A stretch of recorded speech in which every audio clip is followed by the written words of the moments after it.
Andhra Pradesh PCC chief YS Sharmila Reddy Krishna జిల్లాలోని పెడన నియోజకవర్గం బంటుమిండి మండలంలో పర్యటించి ఇటీవల సంభవించిన తుఫాను కారణంగా జరిగిన పంట నష్టాన్ని పరిశీలించారు.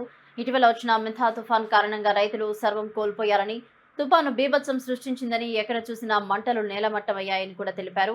పంటలు నష్టం వాటిల్లడంతో రైతులు ఆందోళన వ్యక్తం చేస్తున్నారు. ఇప్పటికే రాష్ట్రం రైతు అప్పుల్లో ఉన్నారని, ఇప్పుడు తుఫాను మరింత ఇబ్బందులు తెచ్చిపెట్టిందని ఆవేదన వ్యక్తం చేశారు. పంట నష్టం అపారంగా జరిగితే ప్రభుత్వం తక్కువ చేసి చూపించిందని ఆమె ఆరోపించారు. ముఖ్యమంత్రి ఉద్దేశం ఏంటో అర్థం కావడం లేదని, నష్టం ఎక్కువ జరిగిందని చెప్తే పరిహారం ఎక్కువ ఇవ్వాలనుకుంటున్నారేమో అని ప్రశ్నించారు.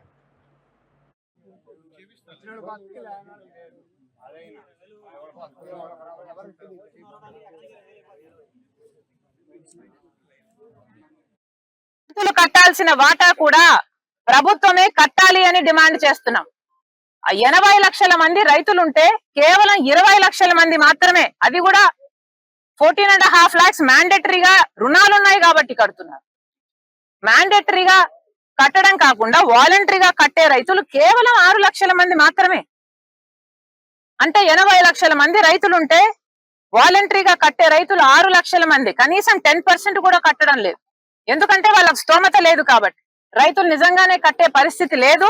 రైతులు కట్టాల్సిన ప్రీమియం కూడా రాష్ట్ర ప్రభుత్వమే కట్టాలి.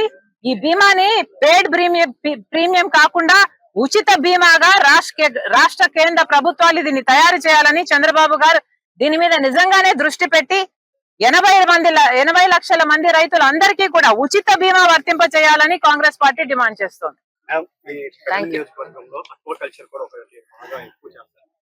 ఇక్కడ వచ్చేసి 30,000 to 40,000 అయితే ఇన్వెస్ట్ చేస్తారు ఈ పంటకి. అదే లాక్స్ లో అక్వాకల్చర్ కి చేస్తారు.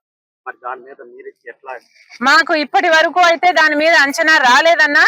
బట్ ఫర్ ష్యూర్ చంద్రబాబు గారే చెప్తున్నారు 515 కోట్ల రూపాయలు అక్వా నష్టం జరిగిందని. సో వాస్తవానికి వచ్చేసరికి అందుకు కనీసం 3 ఇంతలైనా ఎక్కువ ఉంటది.